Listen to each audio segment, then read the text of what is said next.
Yo, what is up guys? And today we're going to be talking about the two current banner units that are running, Zahhak and Kise, as well as their respective artifacts, Pure White Trust as well as Albastron, and if they're worth pulling for, and if the artifacts are actually worth purchasing with your precious powder of knowledge.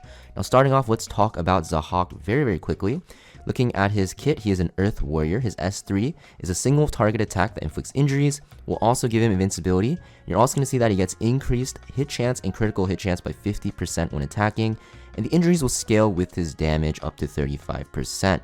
This skill is very good against evasion units because of that extra hit chance, and also the extra crit chance on his S3, and also the extra crit chance he actually gets on his S1 will make it so that he's easier to build because you only need 50% crit chance. This unit is very good against evasion units like I said, but he's also very good against health stacking units like Apocalypse Ravi because he can actually inflict very high injuries and kind of neuter HP scaling bruisers such as Apocalypse Ravi. If you land your S3 on Apocalypse Ravi, she'll be doing like no damage, or an S3 will never actually kill anyone. Next we have his S2 Elaborate Plan. It is going to be a 2 debuff, dispel from an ally and himself, and you'll also see our push an ally and give an extra turn to the caster. Now with his exclusive equipment, he actually will give an attack buff as well, making him very strong, and this is very nice because that extra attack buff will make him, be able to do more damage. He also will give an attack buff to the ally that he actually buffs as well with this, making him a good buffer as well. Just very nice on a unit that actually, can do a lot of damage and is easy to build because you can actually build him pretty fast without sacrificing a lot of damage. And with the attack buff, you'll just hit super hard, and being fast enough will allow it so that you can actually, speed and buff your team. Next, we have his S1, which is going to be the same as S3 guys, critical hit chance 50% built in, and the damage dealt is increased when the target is buffed. And if you soul burn this does a lot of damage and only costs 10 souls. Now Zahhak guys, very powerful unit for Guild Wars offense and arena offense. Extremely powerful for Guild Wars offense actually, probably one of the best Guild Wars offense damage dealers in the game. So if you don't have him and you're struggling in Guild Wars, or you're struggling to get a lot of wins, he is a very good option for the offense because he pretty much neuters like every single HP scaling bruiser like I said, and he's just very powerful. In PvE he's also good in Ancient Inheritance, but for the most part you're going to use him in PvP, and I think that's what they recommend as well. So if you look here, yeah, he's only used in Raid I guess for Julie Council, but you can use any single DPS there, but mostly going to be used in PvP for the most part. Next we have his artifact guys, Pure White Trust. You're going to see after using a non-attack skill, you'll increase the speed of the caster and increase critical hit damage of the next attack. This is very good on him because not only does he have a non-attack skill built in, but just having that extra damage and extra speed makes it so you can cycle very quickly. Now, is it the best option on him? Probably not, because of the fact that there's just a lot of better artifacts out there, right? You're most likely going to use him on a higher damage buffing artifact, especially because at the first rank, at only 1 limit break, it's only 22.5% crit damage, but it's still very good, very powerful on him.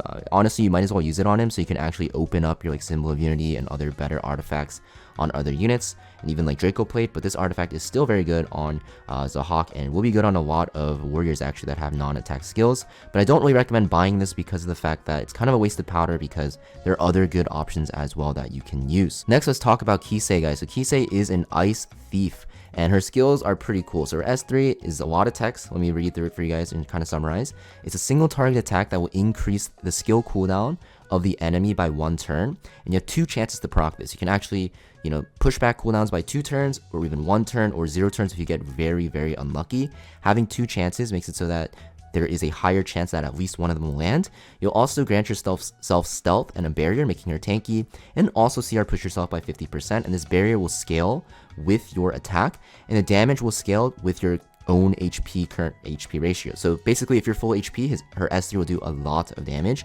which should happen most of the time because you're going to build her very fast as an opener. Next, we have her S2. It is going to be an AoE attack that does penetration defense and an additional penetration of defense when you are stealth, which is provided from your S3. And her S1 single target attack that does more damage when the target is buffed. And if you soul burn this, actually this does even more damage. This skill does crazy damage when the target is buffed. You can one-shot pretty much like every DPS in the game if you actually land this with a soul burn. It's just super strong. There's a lot of times where if you go first, sometimes you don't even S3. If you have souls, you just soul burn your S1 and you one-shot a unit. So very powerful as an opening unit. Thing is, this unit guys, like although she's a very powerful opener, she needs a lot of damage as well to work well because she's just basically all damage. So that makes it so that she's actually going to be harder to build on super high speed. You're going to see most Kise's at like 260, 270 speed at the highest, and that makes it so that she gets easily outsped. And if you don't take your first turn and use her S3, you just become a sitting duck. You get one shot. She's very, very squishy, so you don't really use her that much. But she is used as a counter pick, or was used as a counter pick in the past to a lot of good fire units with a lot of buffs, like Researcher Carrot, I believe. But the thing is, now it's kind of hard to use her, so I don't really recommend pulling for her, even with her new exclusive equipment, which doesn't really help her too much. Now for her artifact, guys, Albastron. It is effectiveness boost, and after attacking with a single target attack, you have a chance to inflict a random debuff, and this debuff can only be activated once per turn. Honestly, pretty trash for a thief artifact. There's a lot of good thief artifacts out there, and this artifact's pretty bad because having effectiveness is nice for her S3, but the debuffs don't really matter, and especially because even at max rank, it's not 100%, it's a lot of RNG. So this artifact I don't really recommend. The only area of content I would recommend this in is in Wyvern. If you're struggling with debuffs on the boss, then you can use this on one of your thieves. But for the most part, I don't recommend buying this artifact at all, and even if you have it, like using it at all either, because it is pretty terrible. So yeah, just to summarize, guys, Zahhak I think is the only thing worth pulling for from these two banners. If you do have some summons left over, which is probably low chance, Kise is not really worth it, and both of the artifacts, even though Pure White Trust is good, guys, there's a lot of good warrior artifacts, you don't really need this one, even though it's nice to have. I would rather have you guys save your powder, because we might have some better summer units coming up in the future, most likely, and Albastron's pretty crappy. So yeah, that's pretty much it for this video though, guys. Hope you guys found it helpful, and I'll see you guys next time. Peace.